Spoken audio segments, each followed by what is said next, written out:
ಸಣ್ಣ ಮುಂದಿನ ಪ್ರಶ್ನೆ ಏನು ಅಂದ್ರೆ, ಮೂರ್ತಿಯ ಆಕಾರದಲ್ಲಿ ಒಂದು ಕ್ವಶನ್. ಮನೆಯಲ್ಲಿ ಇದು ತುಂಬಾ ಕಾಂಪ್ಲಿಕೇಟೆಡ್ ಕ್ವಶನ್ಸ್. ಅಂದ್ರೆ ಆರಾಧನೆಗಾಗಿ ನಾವು ಮನೆಯಲ್ಲಿ ದೇವರ ಪ್ರತಿಮೆಯನ್ನು ಬಳಸುವ ವಿಧಾನ ಸ್ವಲ್ಪ ಶಾಸ್ತ್ರೀಯವಾದ ಪ್ರಶ್ನೆ. 3 ಬಗೆಯಲ್ಲಿ ಮೂರ್ತಿಯ ಬಗ್ಗೆ ಮಾತಾಡ್ತಾ ನೋಡಿ. ಪ್ರಾದೇಶ ಹಸ್ತ ಪುರುಷ ಮಾನಂ ಸಾಮಾನ್ಯತ ಸ್ಮೃತಂ ಅಂತ. ಇದು ಟೋಟಲ್ ನಾನು ದೇವಸ್ಥಾನವನ್ನು ಎಲ್ಲ ಇಟ್ಕೊಂಡು ಹೇಳುವಂಥದ್ದು. ಪ್ರತಿಮೆ ದೇವರದ್ದು ಎಷ್ಟರ ಮಟ್ಟಿಗೆ ಇರಬೇಕು ಕೇಳಿದ್ರೆ, ಗೇಣುದ್ದ ಪ್ರತಿಮೆ ಪ್ರಾದೇಶ, ಆ ನಂತರ ಮೊಳ ಗಾತ್ರ ಹಸ್ತ, ಆ ನಂತರ ಪುರುಷ ಮನುಷ್ಯ, ಮೀಡಿಯಂ ಮತ್ತೆ ಲಾರ್ಜ್ ಸೈಜ್ ಮತ್ತೆ ಸ್ಮಾಲ್ ಸೈಜ್, 3 ಸೈಜ್ ಅಲ್ಲಿ ಮಧ್ಯಮ, ಉತ್ತಮ, ಅಧಮ 3 ಪಕ್ಷ ಹೇಳ್ತಾರೆ. ಮನೆಯಲ್ಲಿ ಪೂಜೆ ಮಾಡ್ಲಿಕ್ಕೆ ಇರುವಂತದ್ದು ಪ್ರಾದೇಶಮಾನ.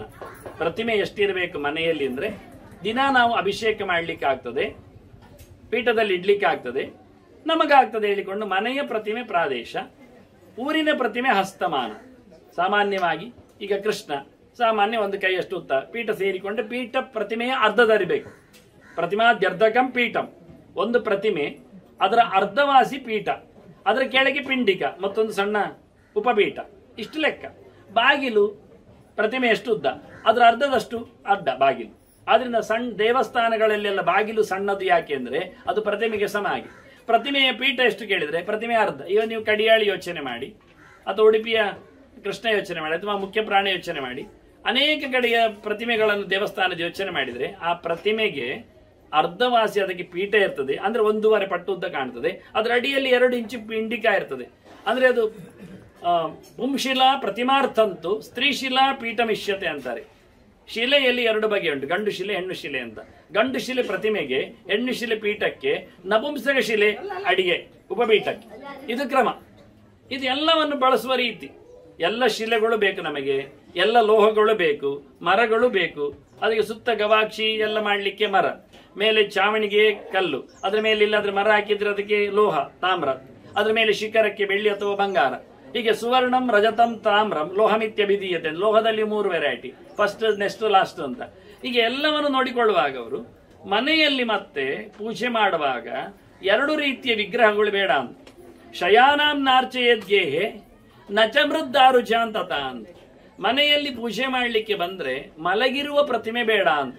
ಯಾಕೆ ಮನೆಯಲ್ಲಿ ಮಲಗ್ತಾರೆ? ನಾನಾಗ್ಲೇ ಹೇಳಿದಲ್ಲ, ತಮ್ ಯಥಾ ಉಪಾಸತ ದೇವವತಿ, ದೇವರು ಹೇಗಿದ್ದಾನೆ ಅಂತ. ಆದ್ರಿಂದ ಎಲ್ಲರೂ ಲಕ್ಷ್ಮಿಯನ್ನು ನಿಂತದ್ದು ಉಪಾಸನೆ ಮಾಡುದು, ಚಿತ್ರ ಆಗುದು, ಕ್ಯಾಲೆಂಡರ್ ಆರ್ಟ್.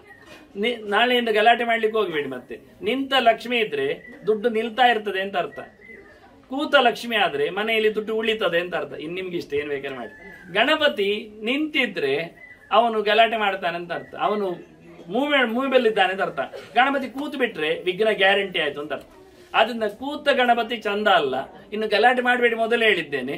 ನಿಂತ ಲಕ್ಷ್ಮಿ ಚಂದ ಅಲ್ಲ. ಚೇಂಜ್ ಮಾಡೋದಾದ್ರೆ ಕೂತ ಲಕ್ಷ್ಮಿ ಬೇಕು, ನಿಂತ ಗಣಪತಿ ಬೇಕು. ಅಂದ್ರೆ ಮೂವೇಬಲ್ ಮೂಮೆಂಟ್ಸ್ ಇರಬೇಕು ಗಣಪತಿಗೆ. ಲಕ್ಷ್ಮಿಗೆ ಆವಾಸ ಬರಬೇಕು. ನಮ್ ದೇವತೇನೆ ದುಡ್ಡು ಉಂಟು ಮಾರೆ. ತಿರುಗಿ ಒಬ್ಬ ಕೇಳಿದ್ದಂತೆ ದೇವರ ಹತ್ರ, ನಂಗೆ ತುಂಬಾ ದುಡ್ಡು ಲೆಕ್ಕ ಮಾಡ್ತಾ ಇರುವ ಹಾಗೆ ಮಾಡಿ ದೇವರೇ ಅಂತ. ತಥಾಸ್ತು ಅಂದಂತೆ. ತುಂಬಾ ಆಕ್ಟಿವ್ ಆಗಿರ್ಬೇಕು ನಾನು ಅಂದಂತೆ. ತಥಾಸ್ತು ಅಂದಂತೆ. ಎಂತ ವೃತ್ತಿ ಬಂತು ಕೇಳಿದ್ರೆ ಕಂಡಕ್ಟರ್ ಆದಂತೆ. ದುಡ್ಡು ಬರ್ತಾ ಉಂಟು, ಮೂಮೆಂಟ್ ಬಸ್ಸಿನಲ್ಲಿ ಓಡಾಡ್ತಾ ಇದ್ದು, ನೆಲದಲ್ಲಿ ಅಲ್ಲ. ಹಾಗೆ ನಾನು ಹೇಳಿದ ನಮ್ಮ ಯಥಾಭಾಸ ಹೇಗೆ ನಾವು ಕೇಳ್ತೇವೆ ಹಾಗೆ ದೇವರು ಕೊಡ್ತಾರೆ. ಗಮ್ಮತ್ತಿರ್ತದೆ. ನಮ್ಮ ತಲೆಗಿಂತ ದೇವರ ತಲೆ ಜೋರಿ ಇಲ್ವೇ? ಹಾಗೆ ಒಳಗೆ ಕೂತು ಸ್ಟ್ರೋಕ್ ಮಾಡುವುದಲ್ಲ, ಒಳ್ಳೆ ನಿಲ್ಲಬೇಕು. ದುಡ್ಡು ತಿರುಗ್ತದೆ ಮಾರಾಯರೆ, ಉಳಿಯುವುದಿಲ್ಲ ಕಿಸೆಯಲ್ಲಿ ಕೆಲವರು ಹೇಳ್ತಾರೆ. ಯಾಕೆಂದ್ರೆ ಲಕ್ಷ್ಮಿ ಮೂವೈಬಲ್ ಆಗಿದ್ದಾಳೆ, ಚಂಚಲಲ್ಲಿದ್ದಾಳೆ ಅಂತ ಅರ್ಥ. ಹಾಗಾಗಿ ಕೂತ ಲಕ್ಷ್ಮಿ ಉಪಾಸನೆ ಮಾಡಿ ದುಡ್ಡು ಉಳಿತದೆ. ನಿಂತ ಗಣಪತಿಯನ್ನು ನೋಡಿಕೊಳ್ಳಿ, ವಿಘ್ನ ಪರಿಹಾರ ಆಗ್ತದೆ. ಹೋಗ್ತೀನಿ, ಮೂವ್ ಆಗ್ತೀರಿ. You can move, you can reach. ನೀವು ಮುಂದೆ ಹೋಗ್ಲಿಕ್ಕೆ ನೀವು ಗಣಪತಿಯನ್ನು ಕುಳ್ಳಿರಿಸಿಬಿಟ್ರೆ ಹಾಗೆ ಕೂತ್ಕೊಂಡು ಬಿಡ್ತೀವಿ. ಇದು ಪ್ರತಿಮಾ ಲಕ್ಷಣದ ವ್ಯವಸ್ಥೆ. ಇಷ್ಟರಲ್ಲಿ ಮನೆಯಲ್ಲಿ ಮಲಗಿದ್ದು ಪ್ರತಿಮೆ ಬೇಡ. ಯಾಕೆ ಮಲಗ್ತೀನಿ? ಕೆಲಸವೇ ಮಾಡುದಿಲ್ಲ ಮತ್ತೆ ಎಸಿಗೆ. ನೀವು ಹಾಗಿರಬಾರ್ದು, ಆಕ್ಟಿವ್. ಆದ್ರಿಂದ ಎಲ್ಲಾ ದೇವಸ್ಥಾನಗಳಲ್ಲಿ ನಿಂತ ದೇವರು ನೋಡಿ. ಯಾಕೆ ರೆಡಿ ಇದ್ದೇನೆ ಅಂತ ನೀವು ಏನ್ ಕೇಳಿದ್ರು ಕೊಡ್ತೇನೆ ಹೇಳಲಿಕ್ಕೆ ದೇವರ ಮೂರ್ತಿಗಳ ನಿಂತೇ ಇರ್ತದೆ. ನಿಂತುಕೊಂಡ ದೇವರು ಪ್ರಧಾನ ಆಗ್ತಾನೆ ಕೆಲಸ ಮಾಡ್ಲಿಕ್ಕೆ. ಆ ನಂತರ ಇನ್ನೊಂದು ಹೇಳಿದೆ, ಮನೆಯಲ್ಲಿ ಮರದ್ದು ಮತ್ತೆ ಮಣ್ಣಿದ್ದು ಆಗುವುದಿಲ್ಲ ಅಂತ ಪೂಜೆಗೆ. ನಾವು ಪೂಜೆ ಮಾಡುದಾದ್ರೆ ಮಾತ್ರ ಅಭಿಷೇಕ ಮಾಡ್ತೇವೆ ಅಂತಾದ್ರೆ ಮರಕ್ಕೆ ಯಾರಾದ್ರೂ ಅಭಿಷೇಕ ಮಾಡ್ತಾರೆ ಹಾಳಾಗುತ್ತೆ. ಪಂಚಾಮೃತ ಎಲ್ಲ ಮಾಡ್ಲಿಕ್ಕೆ ಬರುದಿಲ್ಲ, ಸಿಯಾಳೆಲ್ಲ ಹಾಕ್ಲಿ ಬರುದಿಲ್ಲ. ಅದನ್ನ ಮೀಸುವ ಪ್ರತಿಮೆ ಆದ್ರೆ ಮರದ್ದು ಬೇಡ, ಲೋಹದ್ದು ಬೆಸ್ಟ್ ಅಂತ, ಅಥವಾ ಶಿಲೆದ್ದು ಒಳ್ಳೇದು ಅಂತ. ಅಂದ್ರೆ ಎಲ್ಲಿಯೂ ಸಹ ಮರದ್ದು ಪ್ರತಿಮೆ ಇಲ್ಲ ನೋಡಿ ದೇವಸ್ಥಾನದಲ್ಲಿ. ಯಾಕೆಂದ್ರೆ ತಲೆ ಉಂಟು ಅವರಿಗೆ. ಮರದ ಪ್ರತಿಮೆ ಮಾಡಿದ್ರೆ ನಾಳೆ ಒರಳೆ ಹಿಡಿದ್ರೆ ದರಳೆ ಹಿಡಿದ್ರೆ ಹಾಳಾಗಿ ಹೋದ್ರೆ, ಎಲ್ಲಿ ಅದು ಆರತಿ ಮಾಡುವವರು ಜೋರಾಗಿ ಅದ್ರ ಮುಸುಂಡಿ ತೋರಿಸಿ ಸುಟ್ಟು ಹೋದ್ರೆ, ಅದು ಕೆಲವರು ಗಮ್ಮತ್ತಲ್ಲಿ ಆರತಿ ದೇವರಿಗೆ ಎಲ್ಲ ಜನ ಚಂಡೆ ಜೋರು ಹೊಡಿತಾರೆ, ಇವರಿಗೆ ಆವೇಶ ಜೋರು ಬರ್ತದೆ ಆರತಿ ಇಟ್ಕೊಂಡು. ಅದೆಲ್ಲ ಮಾಡ್ಲಿಕ್ಕಿಲ್ಲ. ನಿಜವಾಗಿ ಪ್ರದಕ್ಷಿಣೆ ಮಾಡುವಾಗ ಫ್ಲೇರ್ ಅಲ್ಲಾಡಬಾರ್ದು, ಅಷ್ಟು ನಿಧಾನಕ್ಕೆ ದೀಪ ಹೊತ್ಕೊಂಡು ಹೋಗ್ಲಿಕ್ಕೆ ಮೇಲೆ ತರಲಿಕ್ಕೆ. ಅದೆಲ್ಲ ಹೇಳಿಕೊಟ್ರೆ ಬೈತಾರೆ ಮತ್ತೆ ನನಗೆ ಹೀಗೆ ಅಂತ. ಹಾಗಾಗಿ ಯದ್ವಾತತ್ವರ ಮೋರೆ ಹತ್ರ ಹೀಗೆ ಮಾಡಿಕೊಂಡು ಶೇಕ್ ಆಗುವಾಗೆಲ್ಲ ಮಾಡ್ಲಿಕ್ಕೆ ಇಲ್ಲ ಆರತಿಗಳನ್ನು. ಆರತಿ ಪ್ರದಕ್ಷಿಣಾಕಾರವಾಗಿ ದೇವರ ಎಲ್ಲ ಅವಯವಗಳನ್ನು ನೋಡುತ್ತಾ ಭಕ್ತನಿಗೆ ಒಳ್ಳೇದನಿಸ್ಬೇಕು. ಹಾಗೆ ಅಷ್ಟು ಸ್ಲೋ ಮೂಮೆಂಟ್ ಅಲ್ಲಿ ದೇವರ ಎಲ್ಲ ಅವಯವಗಳು ಕಾರಣವಾಗಿ ಮಾಡ್ಲಿಕ್ಕೆ, ತಲೆಯಿಂದ ಮುಡಿಯವರೆಗೆ. ಇದು ಆರತಿಯ ಕ್ರಮ ಅಂತ ಹೇಳ್ತಾರೆ ಪ್ರದಕ್ಷಿಣೆ ಆಕಾರವಾಗಿ. ಅದಿರ್ಲಿ, ಅದು ಬೆಳಕಿನ ವ್ಯವಸ್ಥೆ ರೀತಿ. ಹಾಗಾಗಿ ಈ ಪ್ರತಿಮೆಗಳು ಮರದ್ದು ಮತ್ತೆ ಮಣ್ಣಿನದ್ದು. ಮಣ್ಣಿನ ಪ್ರತಿಮೆ ಮಾಡಿದ್ರೆ ಏನಾಗುತ್ತೆ, ಹುಡಿ ಆಗುತ್ತೆ. ಅಭಿಷೇಕ ಮಾಡುವಾಗಿಲ್ಲ, ಒಂದು ಕೊಡಪ ನೀರು ಹಾಕಿ ಬಿಟ್ರೆ ಪ್ರತಿಮೆ ಎಲ್ಲಿಂಡು ಹುಡುಕ್ಬೇಕು, ಅದಿಲ್ಲ, ಅಲ್ಲಿ ಕರಗಿ ಹೋಗಿರ್ತದೆ. ಅದನ್ನ ಮಣ್ಣಿನ ಪ್ರತಿಮೆ, ಮರದ ಪ್ರತಿಮೆ, ಮಲಗಿದ ಪ್ರತಿಮೆ ಮನೆಯಲ್ಲಿ ಪೂಜೆಗೆ ಇಲ್ಲ. ಶೋಕೇಸಲ್ಲಿ ಇಡ್ಲಿಕ್ಕೆ, ವರ್ಷದ ಉತ್ಸವಕ್ಕೆ ತರಲಿಕ್ಕೆ ತಪ್ಪಿಲ್ಲ ವಾಸ್ತವವಾಗಿ. ಮತ್ತೆ ಗಣಪತಿ ಚೌತಿಯಲ್ಲಿ ಮಣ್ಣಿನ ತರ್ತಾರೆ, ಟೆಂಪರರಿ 4 ದಿನ ಓವರ್. ಅದರಾಜಿಲ್ಲ 3 ದಿನ ಪೂಜೆಗೆ, 4ನೇ ದಿನ ನೀರಿಗೆ. ಮೆಲ್ಲ ಬೀಡ್ಲಿಕ್ಕೆ ನೀರಿಗೆ ಎತ್ತಾಗ್ಲಿಕ್ಕಿಲ್ಲ. ಇವತ್ತು ನಮ್ದು ಗಣಪತಿ ವಿಸರ್ಜನೆ ಗೋಜಿ, ಒಂದು ಬ್ಯಾಂಡ್ ಏನು ಕುಣಿಯೋದೇನು, ಹೋದಪ್ಪ ಹೇಗಾದ್ರೂ ದೇವರು ಹೋಗಿಬಿಟ್ನಲ್ಲ ಅಂತ ಕೊನೆಗೆ ಅವನನ್ನು ಕೆರೆಗೆ ಹಾಕಿ, ಬೀಳದಿದ್ರೆ ಅವನನ್ನು ಕೋಲಿನಲ್ಲಿ ತಳ್ಳಿ ಏನಾದ್ರೂ ಒಂದು ಮಾಡಿ ಅವನನ್ನು ಆತ್ಮಹತ್ಯೆ ಮಾಡಿ ಕಳಿಸ್ತೇವೆ. ಅದಲ್ಲ, ಅದನ್ಯಾಯ. ಹಾಗೆ ಮಾಡ್ಲಿಕ್ಕಿಲ್ಲ. ಮಣ್ಣಿನ ಪ್ರತಿಮೆ ಹಾಳಾಗಬಾರದು ಹೇಳಿ ನೀರಿನಲ್ಲಿ ಮೆಲ್ಲ ವಿಲಯ ಮಾಡ್ಲಿಕ್ಕೆ ಆಗುತ್ತೆ, ನೀರಲ್ಲಿ ಕರಗಿ ಹೋಗುತ್ತೆ. ಅದಕ್ಕೋಸ್ಕರ ಆ ಮಣ್ಣಿನ ಪ್ರತಿಮೆಯನ್ನು ನೀರಲ್ಲಿ ಮೆಲ್ಲಕ್ಕೆ ಬಿಡ್ಲಿಕ್ಕೆ ಹೊತ್ತಾಗುವುದಲ್ಲ, ತಗೊಂಡೋಗಿ ಎಲ್ಲರೆದುರು ನೋಡಿ ವಿಡಿಯೋ ಮಾಡಿ ರೆಡಿ ರೆಡಿ ಹೇಳಿ ಬಿಸಾಡುವುದಲ್ಲ. ಇವತ್ತು ಆಟ ಮಾಡಿದಾಗ ಆಗುತ್ತೆ ದೇವರ ಹತ್ತಿರದಲ್ಲಿ. ಹಾಗೆ ಹೇಳಲೇ ಇಲ್ಲ, ನಿಧಾನಕ್ಕೆ ಹೋಗಿ ನೀರಿಗೆ ಹತ್ತಿರ ಹೋಗಿ ಇಟ್ಕೊಂಡು ನೀರಿನೊಳಗೆ ತನ್ನಷ್ಟಾಗಿ ತಾವೇ ಕೈಯಲ್ಲಿ ಬಿಡ್ಲಿಕ್ಕೆ, ಅದನ್ನು ವಿಸರ್ಜನೆ ಅಂತ ಅರ್ಥ ಹೊರತು ಹೊತ್ತಾಗುವುದು ಅರ್ಥ ಅಲ್ಲ. ಅದನ್ನು ನೋಡಿ ಜನ ಬೈತಾರೆ ಕೊನೆಗೆ. ಹೀಗಾಗಿ ಪ್ರತಿಮೆಯನ್ನು ಆದಷ್ಟು ಮನೆಯಲ್ಲಿ ಪೀಠದಲ್ಲಿ ಪೂಜೆಯಲ್ಲಿ ಇಟ್ಕೊಳ್ಳೋದಾದ್ರೆ ಸಣ್ಣದು ಮಾಡಿದ್ದಷ್ಟು ಚಂದ. ಹೊರಗೆ ಪ್ರತಿಮೆಗಳು ದೇವಸ್ಥಾನದಲ್ಲಿ ಬಹಳ ದೊಡ್ಡದಾಗುವುದಿಲ್ಲ, ಕೈಯ ಗಾತ್ರದಲ್ಲಿ ಬಂದ್ರೆ ಚಂದ. ಇನ್ನು ದೊಡ್ಡ ಪ್ರತಿಮೆ ಅದು ಬೇರೆ ವಿಷಯ. ತಿರುಪತಿಯಲ್ಲಿ ಉಂಟು ದೊಡ್ಡ ಪ್ರತಿಮೆ, ವಾರಕ್ಕೊಮ್ಮೆ ಪೂಜೆ ಮಾಡ್ತಾರೆ, ಅಭಿಷೇಕ ಮಾಡ್ತಾರೆ, ಅದಕ್ಕೆ ಸ್ಟೂಲ್ ಹತ್ತಿ ಮಾಡ್ತಾರೆ, ಕೊನೆಗೆ ಪಾಪ ಆಗುದಿಲ್ಲ. ದೊಡ್ಡದು ಮಾಡಿದ್ರೆ ಕಷ್ಟ. ಗೊಮ್ಮಟೇಶ್ವರ ನೋಡಿ 12 ವರ್ಷ ಅವನು ಇನ್ನೂ ಜೋರ್ನವ, ಪಕ್ಕ ಸಿಗುವುದೇ ಇಲ್ಲ ಕೈಯಲ್ಲಿ. ಯಾರೋ ಹೇಳಿದ್ದಾರೆ ಇಲ್ಲಿ ಮಸ್ತಕ ಅಭಿಷೇಕ ಮಾಡಿ ಅಂತ, ಅದು ಮಸ್ತ್ ಮಜಾ ಆಗ್ತದೆ ಅಭಿಷೇಕ ಮಾಡ್ಲಿಕ್ಕೆ. ಆದ್ರಿಂದ ದೊಡ್ಡದಾದಷ್ಟು ಕಷ್ಟ ಆಗತ್ತೆ. ದೊಡ್ಡ ಗಣಪತಿ ದೇವಸ್ಥಾನ ಇದೆ, ದೊಡ್ಡ ಆಂಜನೇಯ ದೇವಸ್ಥಾನ ಇದೆ, ಅದ್ರ ಮೇಲೆ ಸ್ಟೂಲ್ ಎಲ್ಲ ಹತ್ತಿಕೊಂಡು ಮೇಲೆ ಹಾಕ್ಲಿಕ್ಕೆ, ಅದು ಒಂದು ಕೊಡಪಾನ ಒಂದು ತಂಬಿಕೆಯಲ್ಲಿ ನೀರು ಸಾಕಾಗುವುದಿಲ್ಲ. ಅದನ್ನ ದೊಡ್ಡ ಪ್ರತಿಮೆ ಆದಷ್ಟು ಕಷ್ಟ ಆಗ್ತದೆ. ಸಣ್ಣ ಪ್ರತಿಮೆ ಆದ್ರೆ ಚಂದ. ಮನೆಯಲ್ಲಿ ಅಂತೂ ಗೇಣಿಕ್ಕಿಂತ ಮೇಲಕ್ಕೆ ಹೋದ್ರೆ ಒಳ್ಳೇದಲ್ಲ ಅಂತ.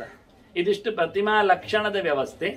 ಇಲ್ಲೀಗ ಮಾಡಿದರೆ ನೆಲಕ್ಕೆ ಮಾತಾಡೋದಾದ್ರೆ, ಮಗುವಿನ ಪ್ರತಿಮೆಯನ್ನು ಸಣ್ಣದು ಮಾಡಿದ್ರೆ ತೊಟ್ಟಿಲ್ಲಗೆ ಕಾಣುವುದಿಲ್ಲ. ಮತ್ತೆ ಹುಟ್ಟುವಾಗ ಏನಷ್ಟು ದೊಡ್ಡದಿರ್ಲಿಲ್ಲ ಹೇಳ್ಬೋದು, ಒಂದು ಸ್ವಲ್ಪ ಸಣ್ಣದಿರ್ಬೋದು, ಅದು ಸ್ವಲ್ಪ ಸಣ್ಣದಿರ್ಬೋದು, ಅದಕ್ಕಿಂತ ಜಾಸ್ತಿ ಸಣ್ಣದಿರ್ಲಿಕ್ಕೆ ಆಗುದಿಲ್ಲ. ಹುಟ್ಟುವಾಗ ಮಗು ಒಂದಿಷ್ಟು ದೊಡ್ಡದಿರ್ತದೆ, 1-2 ಅಡಿ ದೊಡ್ಡ ಜಾಸ್ತಿ ಗಾತ್ರದ ಮಗು. ಅದು ಆ ಕಾಲದ ಲೆಕ್ಕ ಆಗಿದ್ರು 5,000 ವರ್ಷದ ಹಿಂದೆ ಆದ್ರೆ ಸ್ವಲ್ಪ ಜಾಸ್ತಿ. ಹಾಗೆ ಭೀಮಸೇನ ಎಷ್ಟು ಎತ್ತರ ಇದ್ದ ಅಂದ್ರೆ 8 ಅಡಿ ಇದ್ದಾಗ ಇವತ್ತಿನ ಲೆಕ್ಕಾಚಾರದಲ್ಲಿ. ಅರ್ಜುನ ಭೀಮಸೇನಾದಿ, ಭೀಮಸೇನ 1 ಅಡಿ ಜಾಸ್ತಿ. ಕರ್ಣನ ಲೆಕ್ಕಾಚಾರದೊಳಗೆ 7 ಅಡಿ ಹೇಳುತ್ತಾರೆ. ಆ 5,000 ವರ್ಷದ ಹಿಂದಿನ, ಇವತ್ತು ಕೆಲವರು ಟಾಲ್ ಮ್ಯಾನ್ಸ್ ಎಲ್ಲ ಇರ್ತಾರೆ, ದೊಡ್ಡ ದೊಡ್ಡ ಉರ್ದವ್ರು. ಈಗಿನವರೆಲ್ಲ ಗಿಡ್ಡ ಹುಡ್ಕೊಂಡು ಹೋಗ್ಬೇಕು ಬ್ಯಾಟ್ರಿಯಾಗಿ ಎಲ್ಲಿದ್ದಾರೆ ಅಂತ. ಸಣ್ಣ ಸಣ್ಣ ಶುರುವಾಗಿ ಆಗಿದೆ ಗಾತ್ರ. 1000 ವರ್ಷಕ್ಕೊಮ್ಮೆ ಗಾತ್ರ ರೆಡ್ಯೂಸ್ ಆಗ್ತಾ ಬರ್ತದೆ. ನಮ್ಮಲ್ಲಿ ಲಕ್ಷಣ ಹೇಳ್ತಾರೆ, ಕಲಿಯುಗ ಕೊನೆಗೆ 1,00,000 ವರ್ಷ ಹೋದಾಗ ಮನುಷ್ಯ ಎಲ್ಲಿದ್ದಾನೆ ಕೇಳಿದ್ರೆ ಅವನು ತುಂಬೆ ಗಿಡದಾಗಿರ್ತಾನಂತೆ. ಇವತ್ತಿನ ತುಂಬೆ ಗಿಡ ಎಷ್ಟು ಸಣ್ಣದುಂಟು, ಅಷ್ಟು ಸಣ್ಣದಾಗ ಬಹಳ ರಿಡ್ಯೂಸ್ ಆಗ್ತಾ ಉಂಟು. ಇವತ್ತು ಆಯುಷ್ಯ ಕಮ್ಮಿ ಆಗ್ತಾ ಇದೆ, ಆರೋಗ್ಯ ಕಮ್ಮಿ ಆಗ್ತಾ ಇದೆ, ಆಹಾರ ಕಮ್ಮಿ ಆಗ್ತಾ ಇದೆ. ಹಿಂದಿನವರು 1-2 ಸೇರು ಊಟ ಮಾಡ್ತಿದ್ರಂತೆ. ನಾನು ಕೇಳಿದ್ದೇನೆ ನಮ್ಮ ಹಳ್ಳಿಯಲ್ಲಿ, ಮನೆಯಲ್ಲಿ, ತಾಯಿ ಮನೆಯಲ್ಲಿ ಒಬ್ಬ ಕೆಲಸ ತೋರಿಸಿದ್ರು. ಯಾವ ನಮ್ಮ ಹೆಸರು ಹೇಳಿದ್ರು ಅವ 2 ಸೇರು ದಿನಕ್ಕೆ ಊಟ ಮಾಡ್ತಾನಂತೆ. ನಮಗೆ 2 ಸೇರಿಗೆ 25-50 ಜನ ಊಟ ಮಾಡ್ತಾರೆ ಇವತ್ತು ನೋಡಿ, ಅದು ಜಾಸ್ತಿ ಆಹಾರ. ಅವ 3 ಮುಡಿ ಹೊತ್ಕೊಳ್ತಿದ್ದಂತೆ, 100-200 kg ಅಕ್ಕಿ ಒಂದರ ಮೇಲೆ ಒಂದು ಇಟ್ಟುಕೊಂಡು 100 ಮೈಲ್ ನಡೀತಿದ್ರಂತೆ. ಇವತ್ತು 3 ಮೈಲ್ ನಡೀರಿ, ಮತ್ತೆ ನೋಡುವ ಆಗುದಿಲ್ಲ. ಹಾಗೆ ಆವತ್ತಿನ ಇವತ್ತಿನ ಕತೆ ಬೇಕಾದಷ್ಟು ವ್ಯತ್ಯಾಸ ಇದೆ. ಹಾಗಾಗಿ ಆವತ್ತಿನ ಎತ್ತರದ ಗಾತ್ರದ ವಿಷಯದಲ್ಲಿ ನೋಡಿಕೊಂಡ್ರೆ ಕೃಷ್ಣ ಎಷ್ಟು ದೊಡ್ಡದಿರ್ಬೋದು, ಇದು ಕಮ್ಮಿ ಹೇಳ್ಬೋದು ಆ ಲೆಕ್ಕದಲ್ಲಿ ನೋಡಿದ್ರೆ. ಆವತ್ತಿನ ಕೃಷ್ಣ ಹುಟ್ಟಿದಾಗ 5,000 ವರ್ಷದ ಹಿಂದೆ ಕೃಷ್ಣನ ರೂಪ ಎಷ್ಟಿತ್ತು, ತಾಯಿ ಎಲ್ಲ ಎಷ್ಟು ದೊಡ್ಡದಿದ್ರು. 8-10 ಅಡಿ ಎತ್ತರದ ದೇವಕಿ ವಸುದೇವರು ಅಂದಾಗ ಮಗು ಬಹಳ ಸಣ್ಣದಾಗತ್ತೆ. ಆಗಿದು ನ್ಯಾಚುರಲ್ ಸೈಜಿಗೆ ಬರ್ತದೆ. ಇನ್ನು ಸಣ್ಣದು ಮಾಡಿದ್ರೆ ಕಾಣುವುದಿಲ್ಲ. ಮತ್ತೆ ಇದು ನಿತ್ಯ ನೀರು ಒಯ್ದು ಅಭಿಷೇಕ ಮಾಡಿಕೊಂಡು ಇಡ್ಲಿಕ್ಕಲ್ಲ, ಅದೊಂದು ಮಾಡೆಲ್ ನೆನಪಿಗೆ. ಹಾಗಾಗಿ ಚಿತ್ರ ಆಗ್ಲಿ, ಆರ್ಟ್ ಎಲ್ಲ ಉಂಟು ಪ್ರತಿಮೆಯಲ್ಲಿ. ಮಾಡೆಲ್ ಮಾತ್ರ ಅಲ್ಲ, ಶೈಲಿ, ದಾರುಮಯಿ, ಲೌಹಿ, ಲೇಪ್ಯ, ಲೇಖ್ಯಾಚ, ಸೈಕತಿ, ಮನೋಮಯಿ, ಮಣಿಮಯಿ, ಪ್ರತಿಮಾ, ಅಷ್ಟವಿಧ ಸ್ಮೃತ ಅಂತ 8 ಬಗೆಯಿಂದ ಪ್ರತಿಮೆ ಮಾಡಲಿಕ್ಕೆ ಬರ್ತದೆ. ಅದರಲ್ಲಿ ಮೊದಲಿದ್ದು ಶೈಲಿ, ಶಿಲೆತ್, ಆಂಧ್ರ ದಾರುಮಯಿ, ಮತ್ತೆ ಮರದ್, ಮತ್ತೆ ಲೌಹಿ, ಲೋಹದ ಪ್ರತಿಮೆಯನ್ನು ನೀವು ನೋಡ್ತೀರಿ, ಒಳಗೂ ಇದೆ ಅದು. ಇದು ಶೈಲಿ, ದಾರುಮಯಿ, ಲೌಹಿ. ಆನಂತರ ಲೇಪ್ಯ, ಪೈಂಟಿಂಗ್, ಕ್ಯಾಲೆಂಡರ್ ಆರ್ಟ್. ಲೇಖ್ಯ, ಲೈನ್ ಡ್ರಾಯಿಂಗ್, ಅಲ್ಲಿ ಸಿಂಪಲ್ ಲೈನ್ ಡ್ರಾಯಿಂಗ್ ಮಾಡ್ತಾರೆ. ಆನಂತರ ಸೈಕತಿ, ಮಣ್ಣಿನದ್ದು ಪ್ರತಿಮೆ ಮಾಡುತ್ತಾರೆ. ಮನೋಮಯಿ, ಇನ್ನು ತಲೆಯಲ್ಲೇ ಒಂದು ಸ್ಕೆಚ್ ಹಾಕೊಳ್ಳೋದು. ಆ ಪುಟ್ಟ ಕೃಷ್ಣ, ಪುಟ್ಟ ಬೆರಳು, ಅದರಲ್ಲಿ ಒಂದು ಪುಟ್ಟ ಕೊಳಲು, ಆ ತುಟಿ ಇಟ್ಟಿದ್ದಾನೆ, ಚಂದ ಮಾಡಿ ಹಾಡ್ತಾ ಇದ್ದಾನೆ, ಕಿವಿ ಕೇಳ್ತಾ ಉಂಟು, ಡೋಂಟ್ ಡಿಸ್ಟರ್ಬ್, ಸುಮ್ಮನೆ ಕೂತಿರ್ತಾನೆ. ಅಂದ್ರೆ ಮನಸ್ಸಿನಲ್ಲೇ ಆ ಕೃಷ್ಣನ್ ನೋಡ್ತಾ ಇರ್ತಾನೆ, ಖುಷಿ ಪಡ್ತಾ ಇರ್ತಾನೆ. ಮನೋಮಯಿ. ಆನಂತರ ಮಣಿಮಯಿ, ಕೆಲವು ಮಣಿಗಳಲ್ಲಿ ಭಗವಂತನ ನೋಡ್ಲಿಕ್ಕೆ ಆಗುತ್ತೆ, ದೇವರನ್ನು ನೋಡ್ತಾರೆ. ಪಚ್ಚಮಣಿ ಇರ್ಲಿ, ಕೆಂಪು ಮಣಿ ಇರ್ಲಿ, ರುಬಿ ಇರ್ಲಿ, ಅಥವಾ ಇಂದ್ರನೀಲ, ಇವೆಲ್ಲ ಅದು ಅವರಿಗೆ ಬಿಟ್ಟದ್ದು. ಮಣಿಯಲ್ಲಿ ಬಹಳ ಜೋರಿದೆ, ಹವಳದ್ದು ಮಾಡ್ತಾರೆ ಕೆಲವರು. ಇರಲಿ, ಸ್ಫಟಿಕದ್ದು ಇರ್ತದೆ, ಲಿಂಗಗಳು, ಪಾರದದ್ದು ಇರ್ತದೆ, ಪಾದರಸ, ಮರ್ಕ್ಯುರಿ, ಇವೆಲ್ಲ ಡಿಫರೆಂಟ್. ಇಷ್ಟು 8 ಬಗೆಯಿಂದ ಪ್ರತಿಮೆ ಮಾಡಲಿಕ್ಕೆ ಬರ್ತದೆ.